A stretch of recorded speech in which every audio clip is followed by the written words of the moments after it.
buenas tardes, bienvenidos a una nueva edición de su programa Societatis del Seminario de Sociología General y Jurídica de la Facultad de Derecho de la Universidad Nacional Autónoma de México. Nuestro reconocimiento y gratitud al doctor Raúl Contreras Bustamante, director de nuestra facultad, al doctor Ricardo Rojas Arévalo, secretario general, y al doctor Israel Sandoval Jiménez, secretario técnico de los cuerpos colegiados.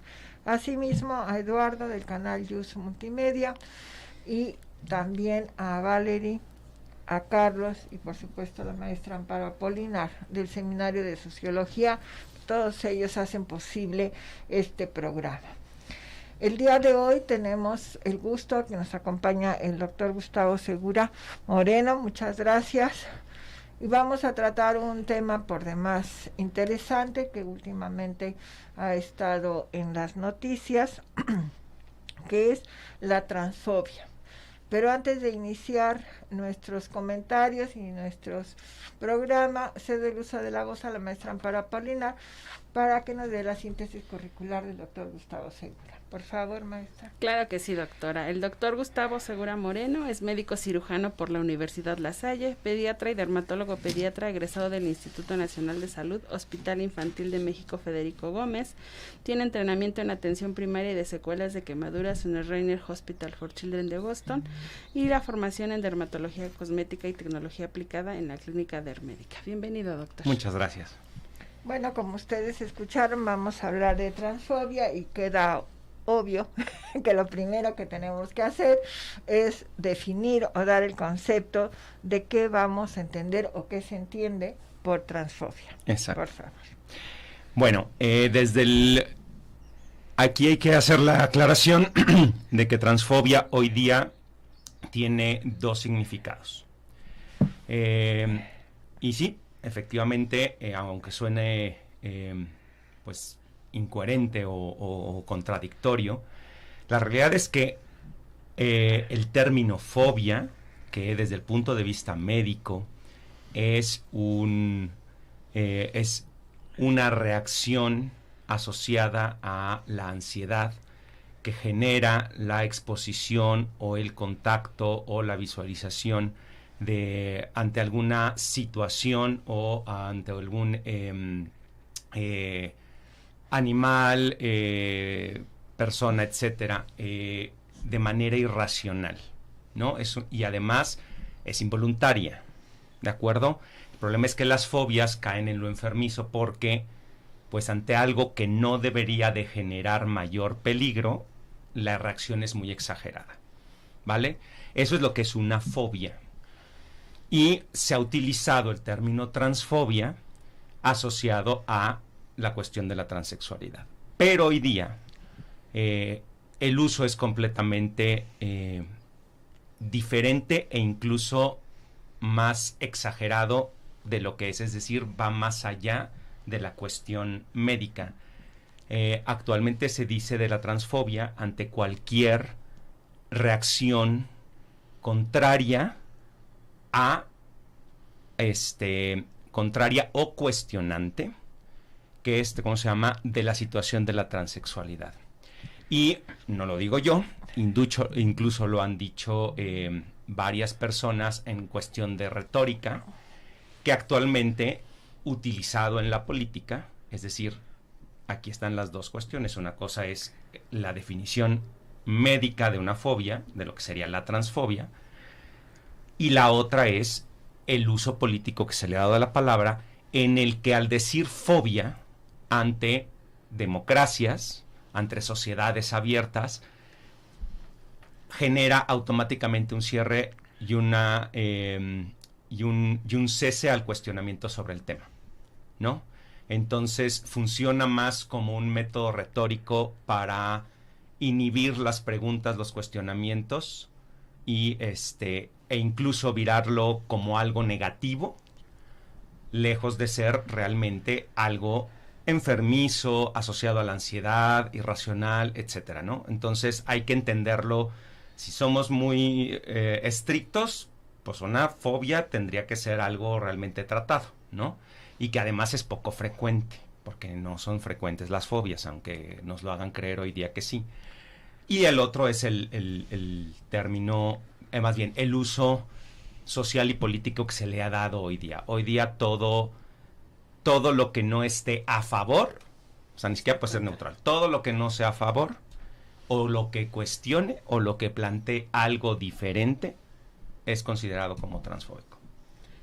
Como usted bien refiere, doctor, pues el análisis de la transfobia implica hacerlo de manera multidimensional, es decir, tomar diferentes aristas, diferentes perspectivas, pero también situarnos en el origen, es decir, cuál sería el motivo por el cual pues se generan este tipo de actitudes, de comportamientos y que la gente pues de alguna manera reproduce, ¿no? Y entonces pues inevitablemente es hablar de transexualidad y transgénero. ¿Cuál sería la diferencia entre estos dos conceptos, o diríamos desde su perspectiva? Trans, hay que entender lo que es justamente, no se puede utilizar la palabra a definir, ¿no? Pero trans sería la terminación, más bien no la terminación, Prefijo. El prefijo, gracias, el prefijo que nos indica el paso de un punto a otro, ¿de acuerdo? Sexo y género son dos cosas que nosotros hemos separado para comprenderlas, pero lo que, como yo lo explico, son las dos caras de una misma moneda. Si bien el sexo lo da la cuestión, como lo han querido denominar ahora, la parte biológica, es decir, la presencia de caracteres sexuales o de órganos reproductivos masculinos o femeninos, y el género asociado a estos, pues es el hombre o mujer, ¿de acuerdo?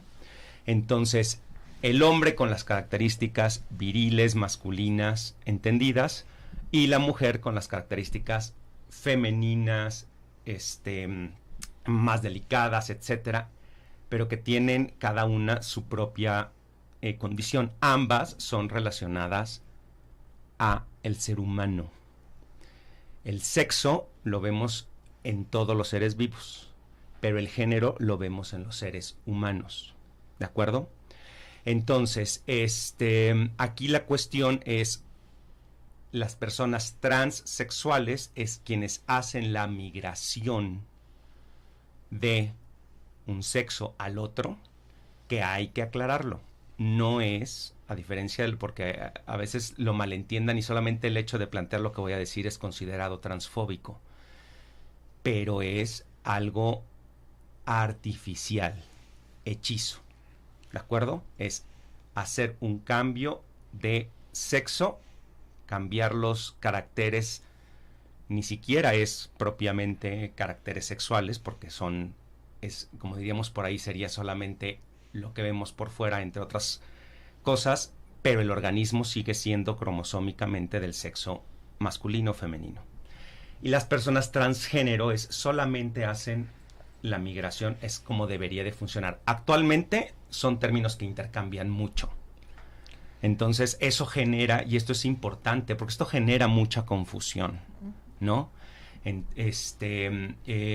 La historia con respecto a la transexualidad, pues tiene orígenes, pues no muy, y digo no muy agradables, porque son realmente tragedias de la vida humana, ¿no? Y cuando hablo de las tragedias de la vida humana, es que antes de que hubiera el tema antes en el desarrollo humano, me refiero, de una persona, antes de que sorteemos toda una vida y tengamos después la cuestión de si se identifican en el género masculino o femenino, hay que recordar que el primer filtro a la vida es inútero. Y lo primero que uno espera es niño o niña, pero que venga sano. Y es que durante la gestación se corre el riesgo, bajo determinadas alteraciones medicamentosas, cromosómicas, de que el desarrollo del feto, el desarrollo del bebé, esté alterado, dando origen a una condición que se llaman genitales ambiguos. Eso en las instituciones de pediatría se atienden mediante un grupo multidisciplinario de gente, de profesionales de la salud, que incluyen desde trabajo social, psicología, psiquiatría, endocrinología, cirugía plástica, cirugía general, urología, medicina de adolescentes, pediatras, dermatólogos y endocrinólogos pediatras. Si se fijan, es un grupo muy grande para tratar un solo tema. ¿Qué es lo que se ve? Voy a explicarlo de manera muy rápida. El sexo no se asigna. Porque siempre dicen, es el sexo que le asignaron cuando nació. No. El sexo tiene una definición muy clara. No se asigna. Se nace con él. Punto. El género, sí, y ahorita voy a explicarlo. Porque justamente en estos casos, en donde hubo ambigüedad de genitales o hubo casos de hermafroditismo verdadero, que es tan difícil, se tiene que hacer una evaluación, y también una de las cosas más importantes y más difíciles es esperar, y la parte de la observación, porque luego la naturaleza misma va denotando que jala y que no jala, por decirlo de manera muy coloquial. Entonces, cuando nace un bebé con genitales ambiguos, es decir, que uno no puede decir que eso sea un escroto, pero tampoco puede decir que sea una vulva, pero que tampoco puede decir que eso sea un pene, pero tampoco puede decir que sea un clítoris, que es algo muy complejo y que se tienen que hacer estudios de las gónadas. Las gónadas son los ovarios o los testículos, o hay veces que nacen con uno y uno, o sea, es una condición muy compleja y se tiene que ver las condiciones de la familia, etcétera, etcétera. En los casos más complicados de ambigüedad de genitales, en donde no hay forma quirúrgica de reconstruir órganos genitales funcionales, el sexo por default es el sexo femenino. Entonces se hace ese tipo de reconstrucción y se hace todo un seguimiento a lo largo de la vida. Estoy hablando de una condición a todas vistas, a toda visión patológica, ¿no? Y que pueden crecer. Y sí, evidentemente, el género sí se les va asimilando, pero estamos entendiendo que no tuvieron ya el estímulo hormonal, de acuerdo, en el desarrollo de la testosterona ni muchos otros factores, porque no está solamente desarrollado el género en la base hormonal. Al principio, cuando surgió todo este tema, muchos pensaban que el problema era un problema hormonal. Que en el caso de las mujeres que querían transicionar a hombres era un exceso de testosterona, y en el caso de los hombres que querían transicionar a mujeres era una falta de la misma. No, hoy sabemos que no es lo único que está involucrado, aunque sí puede estar presente. Es como les decía, viene la historia y el cómo comienza la ciencia médica a atender este tipo de casos. Así es como se genera el conocimiento sobre hacer las vulvoplastías, las vulvo, no las faloplastías, que esa es una cosa diferente. El faloplastía es cuando se intenta crear un órgano sexual masculino a partir de otras partes del cuerpo, ¿no? Pero que nunca será como tal En cambio, en la parte de la vulva, que hay tejidos similares en el órgano masculino que pueden ser sustituidos o simulados como los de la mujer, sin que sean 100% obviamente funcionales, pero externamente sí, y hacer justamente esta conexión. Hay que partir que el ser humano es un ser biopsicosocial. No es solo biológico, no solo psicológico y no solo social. Pero uno no excluye al otro y no lo elimina, y otros tienen más peso que otros. Hay cosas tangibles que no son modificables y hay cosas intangibles que pueden ser modificables. Uno de los grandes dilemas que actualmente hay en el aspecto es justamente lo de la transición. Y esto ha salido, la verdad es que en redes sociales, cuando uno se mete a ver el tema, la cosa está que arde. Sí. Y ¿saben cuál es el problema? Que no se le da, o han impuesto posturas, que esa es la peor de las partes, en donde no se toma la opinión de los expertos. Y más bien se acaba haciendo una decisión política. Y eso es en donde pues muchos de los profesionales de la salud hemos brincado. ¿De acuerdo? Sobre todo por los riesgos. Porque de eso no se habla. Son pocos los difusores reales de todo lo que conlleva esto. Entonces, Y simplemente volvemos al punto de la plática del día de hoy. Solamente cuestionarlo o plantearlo para muchos sectores es transfóbico. Y eso no es transfobia, por el contrario. Por el contrario.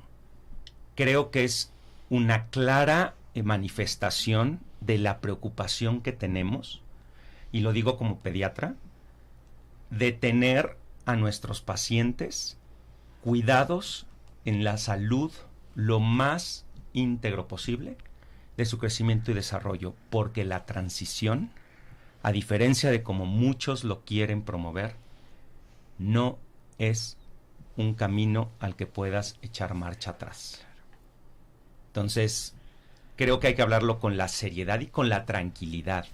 Por supuesto que en la vida adulta es muy distinto. Yo quiero abordarlo, y sobre todo lo que lo comentaba con la doctora Elsie, algo que me brincó mucho y que esto sí es así que por voz propia el decirlo, en el caso de la propuesta que hicieron de no hacer estas transiciones en gente menor de edad, es de verdad plausible. ¿Por qué? Porque existen muchas cosas que se tienen que tomar en cuenta del desarrollo. Hay un psiquiatra español, que es una de las fuentes con las que yo he estado revisando. Ha tenido actualmente creo que ha tenido más alcance la ley trans en España que lo que apenas se está comenzando a tener aquí. Pero en otros países del mundo también, en donde otros especialistas han brincado. Pero este es un psiquiatra especialista en niños y en jóvenes. Y él plantea una realidad muy cierta, que a veces queremos tapar el sol con un dedo. Y es derivado de las redes sociales y obviamente también de la pandemia. Ha sido esto de manera desproporcionada el número de casos que se están presentando de una supuesta, y me atrevo a decirlo así, de una supuesta transexualidad. Lo dice un experto, o sea, alguien que ve esto todos los días. Mucho de esto es moda, ¿de acuerdo? Por decirlo, existen otras formas para decirlo, pero para que lo entendamos, es una moda. ¿De acuerdo? No es una epidemia, es una moda. La infancia, pero sobre todo la adolescencia, es una etapa de muchos cambios y de consolidación de personalidad, de identidad, de mil cosas. Bombardeados por una serie de estímulos, no solo en redes sociales, series televisivas, películas, blogs, podcasts, etcétera, en donde en una edad vulnerable, en donde, como les digo yo, pues está tiernito, ¿no? Se puede moldear. Recibe toda esta información, además de lo que naturalmente ya tenemos en la vida. Llegan factores externos que además los están poniendo de moda. Porque además, en su momento lo fue el ser gay o homosexual o lesbiana, etc. Y ahora transmigra esto como una vía de escape muchas veces ante esta situación de incomprensión y de querer dar un valor extra a su persona que no encuentran en los demás, porque no es el popular, pero tampoco es el nerd, porque tampoco, y son muchas cuestiones. Es un tema bien complejo, pero hablando en cuestión de pediatría, sí se tiene que tomar en cuenta la experiencia que todos los que tratamos con jóvenes, y sobre todo con pubertos, vivimos día a día.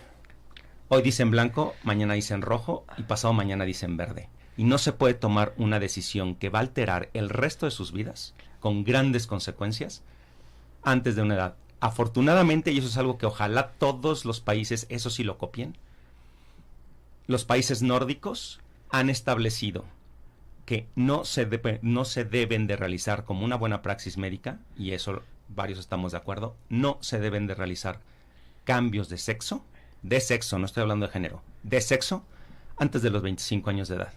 Porque eso de que estamos completamente desarrollados a los 18, eso lo dicen para la cuestión de votar. Pero por supuesto que no. Lo vemos con todos los cambios que sufren nuestros adolescentes entrando a la universidad y que antes eran de determinada personalidad, pero por querer encajar en otro ambiente universitario, dan un giro de 360 grados en espiral. Pues mi querido Gustavo, tenemos que ir a una pausa y regresamos de inmediato con este tema que está muy interesante. Regresamos en un minuto. Regresamos con ustedes, estamos con un tema muy interesante que es la transfobia. Por transfobia se entiende el rechazo que sufren las personas transexuales porque se piensa que están transgrediendo precisamente el sistema sexogenérico socialmente establecido. Claro está que, como se ha mencionado, pues se vuelven un grupo muy vulnerable con altos grados de marginación, violencia, comportamientos discriminatorios, y que si lo queremos englobar en una palabra, pues se vulneran sus derechos humanos.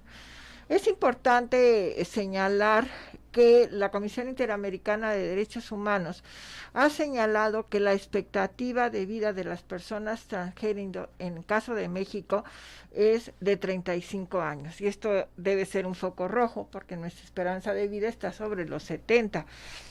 Por otra parte, los países con más crímenes contra personas trans en este lado del continente es Brasil, México y Estados Unidos. Entonces, como ven, son estos lugares que desafortunadamente tiene nuestro país, que no nos gustan a muchos.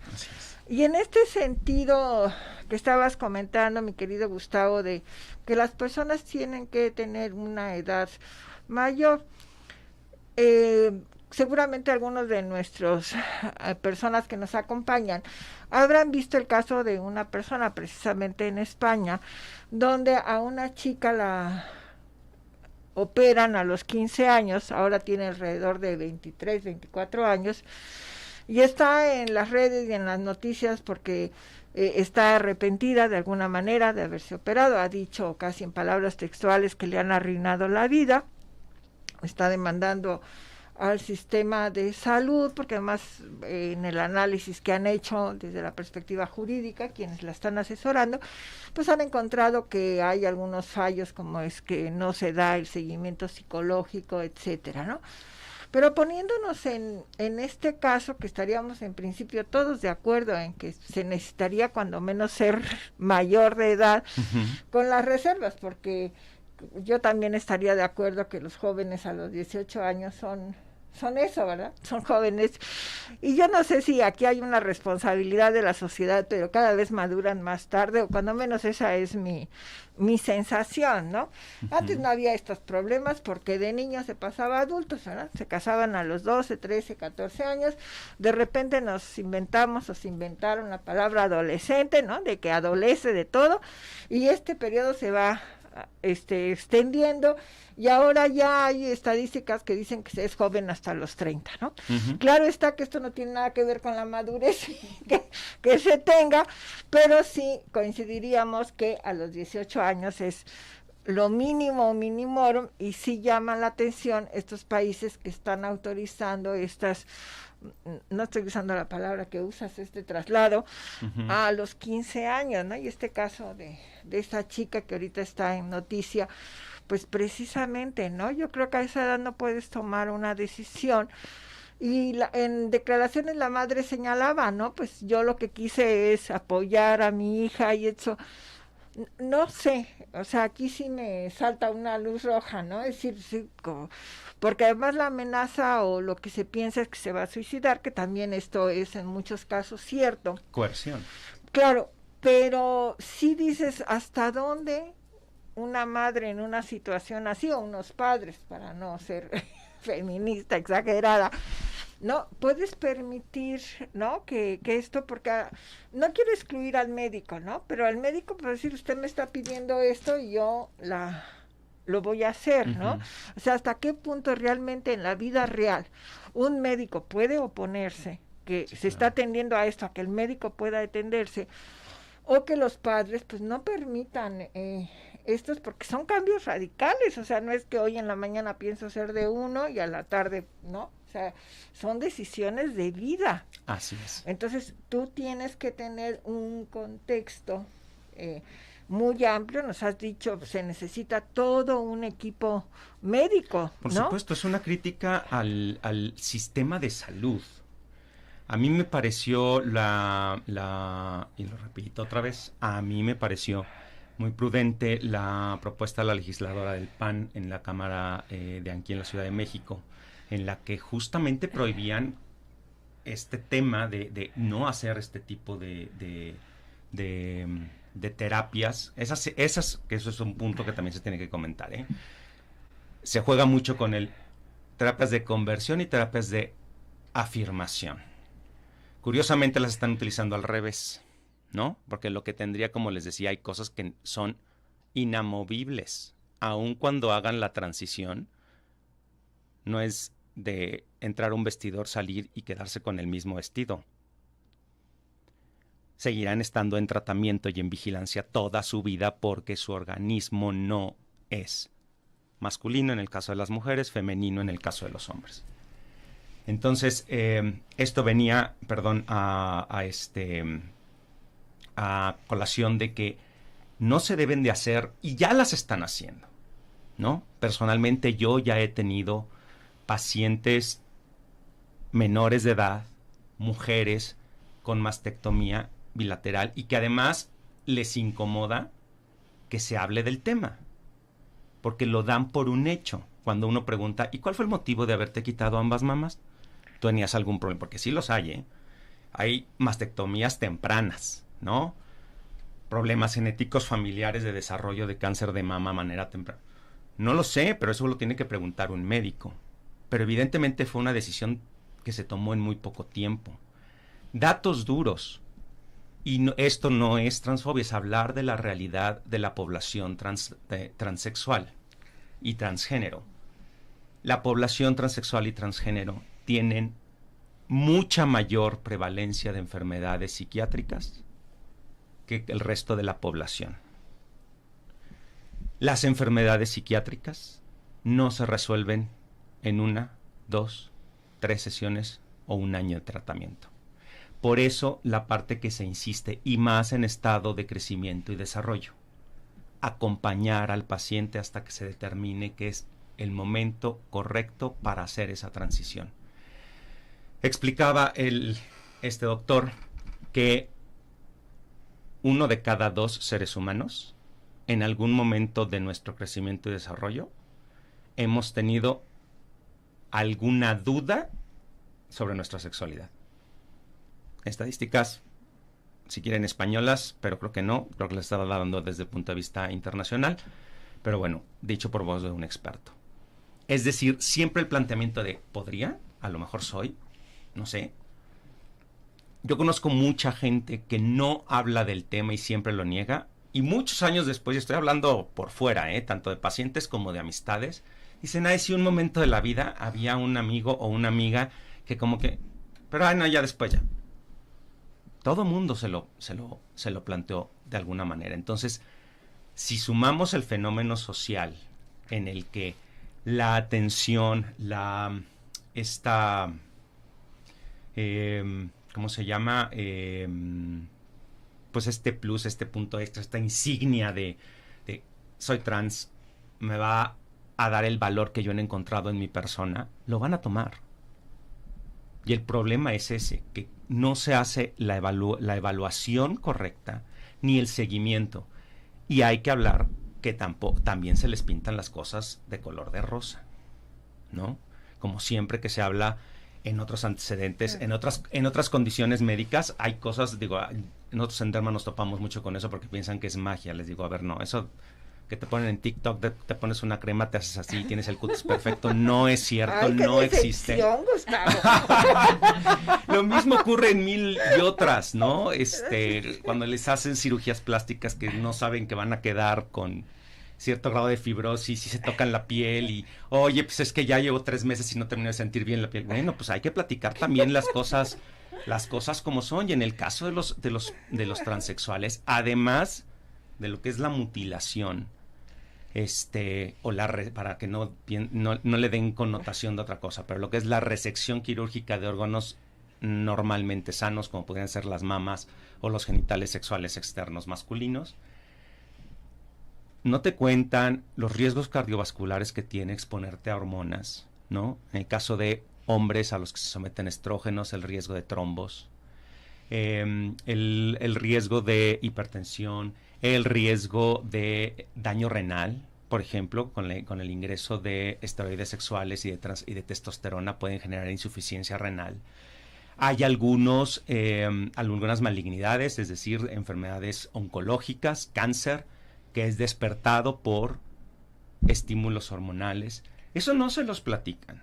Es más, y vuelvo a mi especialidad, una de las cosas que no les cuentan es, si estás consciente que al hacerte tú mujer, al hacerte hombre, al meterte estas hormonas, te puede salir acné, te va a salir pelo en la espalda, te vas a quedar calvo. Es una posibilidad porque en tu genética familiar, ellos piensan que es configurable.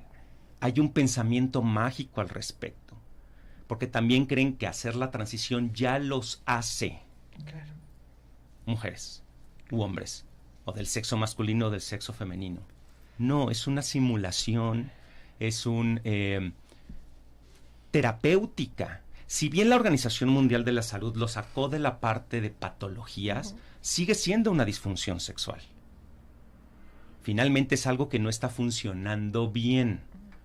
Ya no los están considerando enfermos, ni mucho menos. Pero volvemos a lo mismo. Si hacemos medicina seria, y no estoy diciendo, no se transicionen.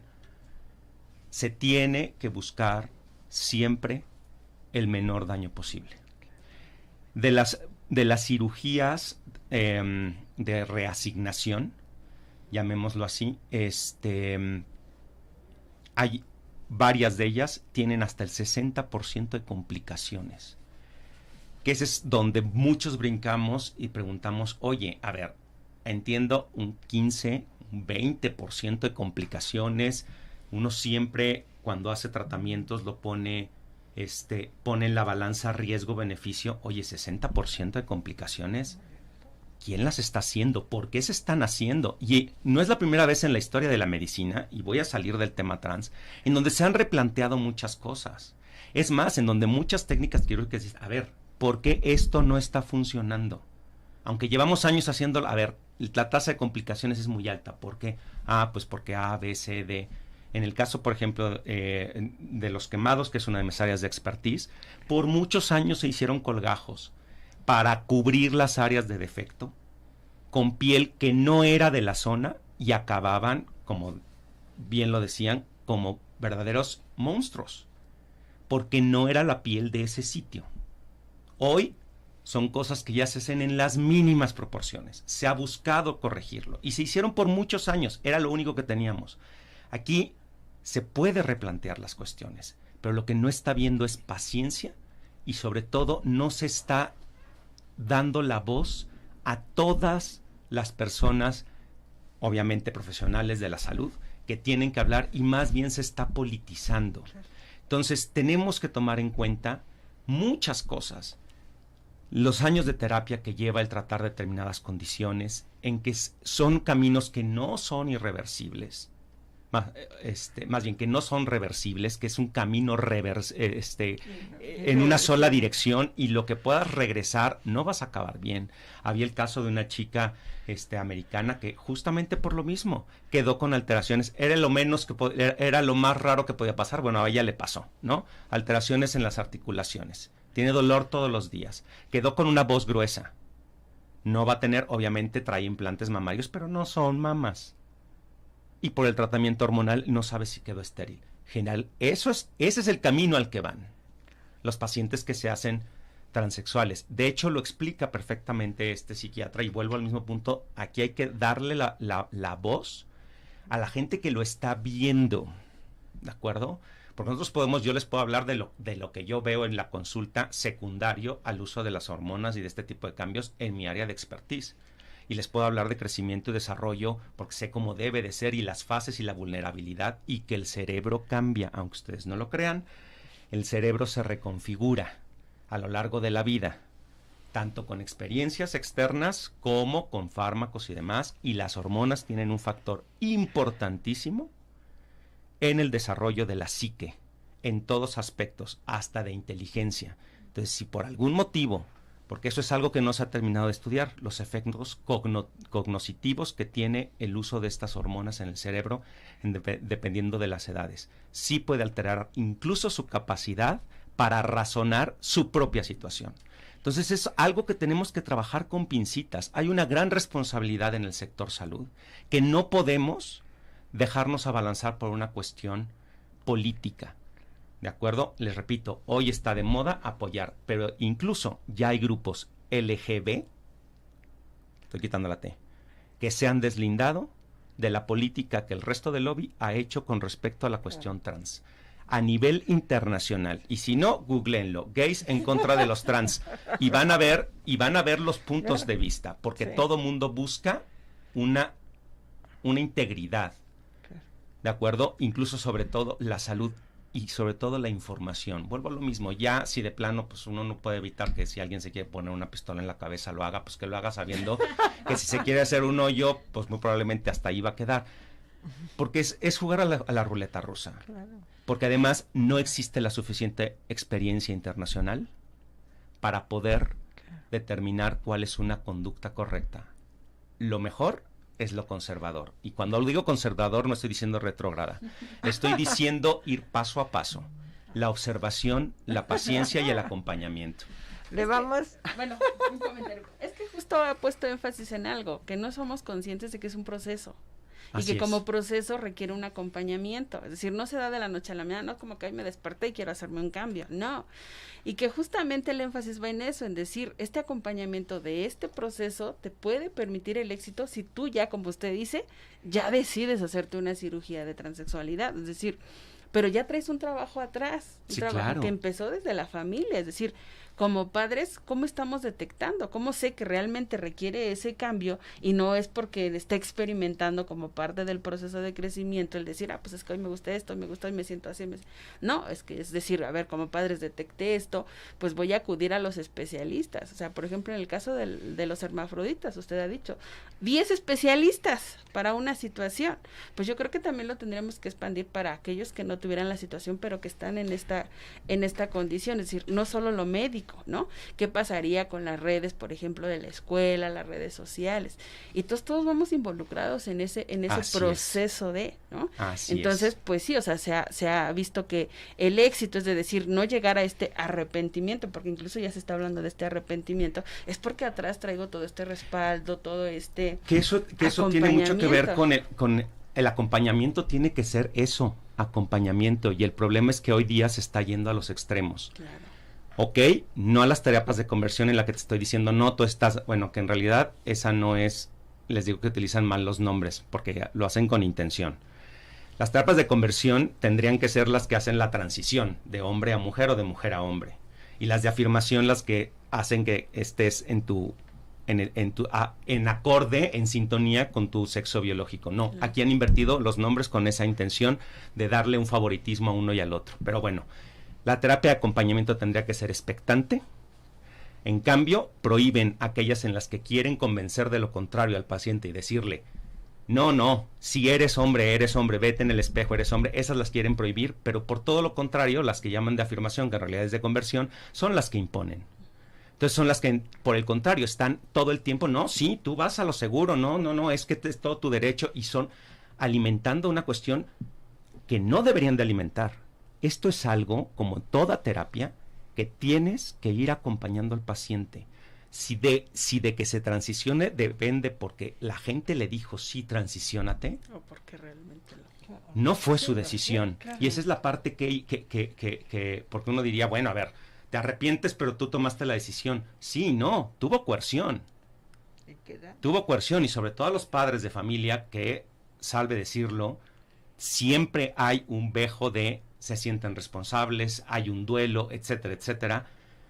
Si a ellos les dicen, es que si no apoyas a tu hijo se va a suicidar, que ya estamos viendo que no es la solución tampoco, eso es coerción. Eso no es una forma correcta de hacer una terapia. Claro. Y eso es una falla médica, porque de repente, esto no lo tiene que tratar un psicólogo. Con respecto a todos nuestros colegas psicólogos, esto es un tema psiquiátrico, es un tema orgánico. ¿De acuerdo? Y aquí están involucradas muchas cosas desde el punto de vista neurológico y bioquímico, más endocrinológico y todo lo demás. Entonces, pues bueno, sí hay cambios en el cerebro entre un hombre, una mujer, una persona homosexual y transexual, pero esos cambios no son de su especie ni son de ¿cómo se llama? Una dicotomía en nuestra especie. Finalmente, son cosas que se han modificado por muchos estímulos internos y externos ¿cómo se llama? A lo largo de nuestra vida.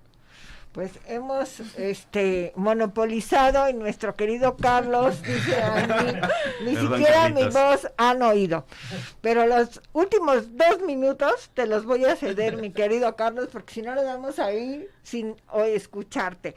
Entonces tienes 2 minutos antes de que nos digan sayonara, goodbye. Justamente. No, pues justo porque tenemos una pregunta, doctor Gustavo, porque con base en lo que decía, pues me vino mucho a la mente varios estudios sociológicos, por ejemplo, lo que mencionaba, ¿no? De cómo a veces la medicina se inmiscuye en campos políticos y, por ejemplo, ¿no? Judith Butler, una autora que tratamos, por ejemplo, en nuestro curso, habla de muchos estudios de eso, ¿no? De cómo cuando el hermafroditismo empezaba a presentarse específicamente en la sociedad estadounidense, pues bueno, sin algún tipo de conocimiento totalmente médico, decían, pues tiene que ser hombre o mujer, no puede quedarse así, ¿no? Y empezaba la violencia desde niños a empezar a transformar, como usted decía, muchos casos que eran muy ambiguos, de genitales muy ambiguos, y pues bueno, ¿no? Por la ideología heteronormativa, ¿no? De simplemente tiene que encajar porque no puede haber una especie de tercera posición, ¿no? Ante la realidad médica, que era un uso de la medicina, como usted dice, totalmente politizado, ¿no? Y justo también lo que menciona ahora con la realidad trans, pues también se politiza al grado de que, pues sí, vemos que, por ejemplo, empresas que intentan inmiscuir, ¿no? El tema trans en sus obras, en sus productos culturales, pues no lo hacen para, en verdad, digamos, mostrar cómo son las identidades sexuales, cómo Les se da presentan. rating. Ajá, sin solamente es algo mercantilizable, ¿no? Mercantilizable y a un modo, pues como usted dice, prácticamente de moda, que no les interesa cómo se siente la gente, qué es lo que experimenta, cuál es la complejidad médica incluso de esas cosas, solamente, bueno, pues para vender, porque si esto nos va a dar un poco más de dinero, esas identidades sexuales que se revelen así, ¿no? Lo mismo ocurrió con la drogadicción, la anorexia y la bulimia. Claro, ¿no? Uh-huh. a su nivel. Entonces, una pregunta muy rápida que quizás nos pueda responder, que hace Rubí Domínguez en ese sentido. ¿Qué medidas se podrían tomar para una visibilización e inclusión que sea idónea en la comunidad LGBT, que no sea, pues justo como usted mencionaba, ¿no? Con todas estas opiniones parciales y cortadas, digamos, sobre el tema? Antes de responder eso, quiero aclararlo. No es que la medicina se meta en la política. Creo que ha ocurrido más bien al revés. La política se ha metido en temas médicos y lo utiliza, porque es una excelente campaña, para sus diferentes propósitos. Es un tema que, les repito, el ser humano está formada es un ente en esas 3 esferas, pero no se pueden disociar esas 3 esferas. ¿De acuerdo? A lo que le han llamado la regla heteronormada es la salud, y lo tengo que plantear desde este punto de vista, porque las especies, todas las especies, buscan la procreación y la se me acaba de ir la palabra, es decir, que la perpetuidad o que la especie perdure. Las otras opciones que hemos querido manejar de el tercer foco, y estoy hablando de biología, porque a veces para lo que les conviene quieren tomar en cuenta la ciencia y para lo que no, y la realidad es que la biología, eso es lo que ha determinado todas las especies. Y sí, ya me sé que van a decir que hay bacterias, hongos y algunos microorganismos un poco más grandes que pueden hacer transición. Sí, el ser humano no. Entonces, y lo ha demostrado a lo largo de la historia. Y aunque digan, sí, ahora lo hace, no, ahora lo fabrica.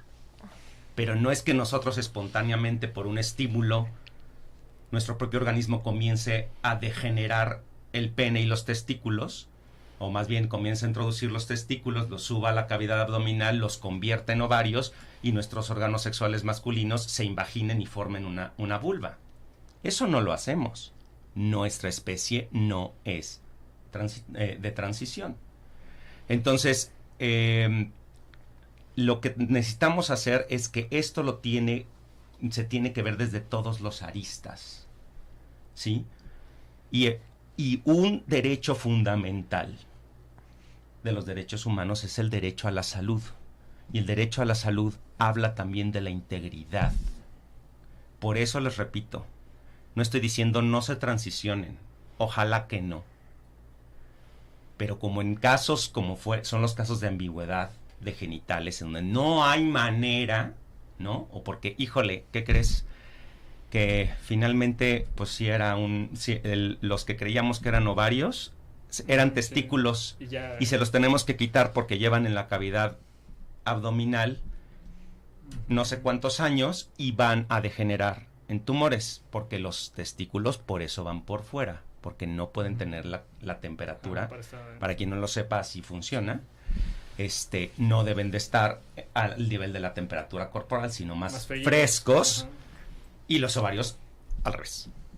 ¿De acuerdo? Y bueno, pues, o sea, hay que ponerlo en las manos de los expertos y no dejar que esto se politice. Créanme, si algo en medicina nos interesa es el ser humano.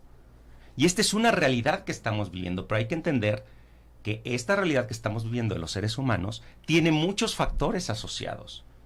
Efectivamente, muchos de ellos pueden tener un fondo biológico, pero también tienen un fondo social. Sí.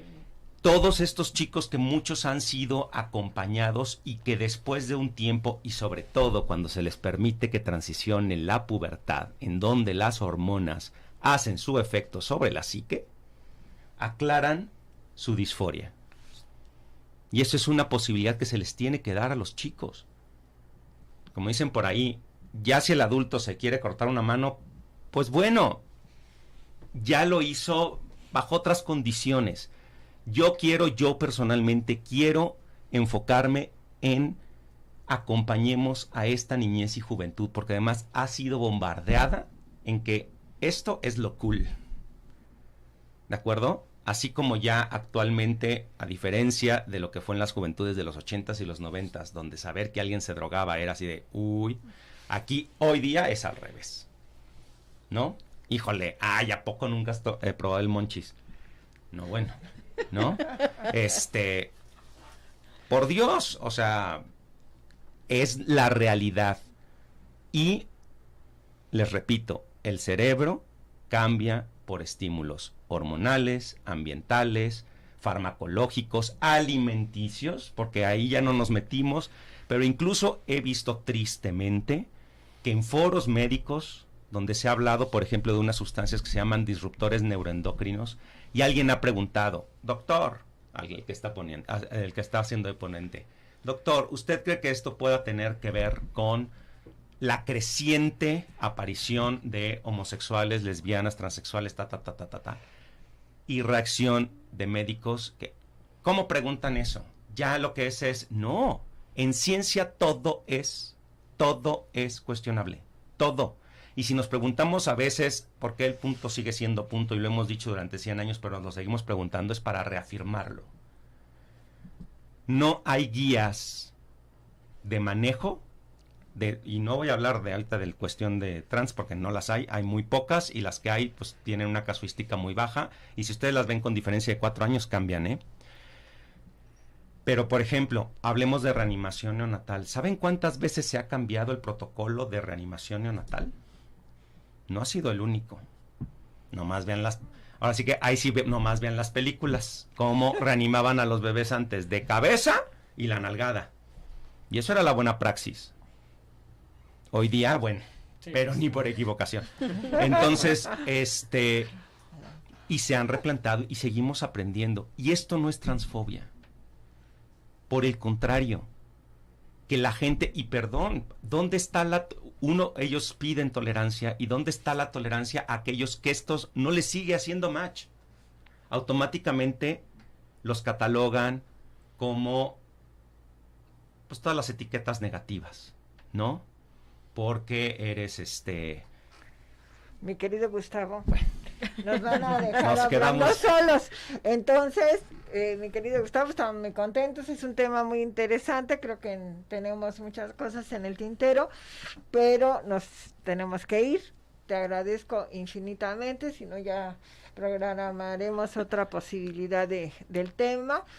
Y a quienes nos acompañaron el día de hoy, pues muchas gracias y espero que tengan una bonita semana. Nos vemos el próximo martes en otra sesión de Societatis. Hasta entonces, bonita semana.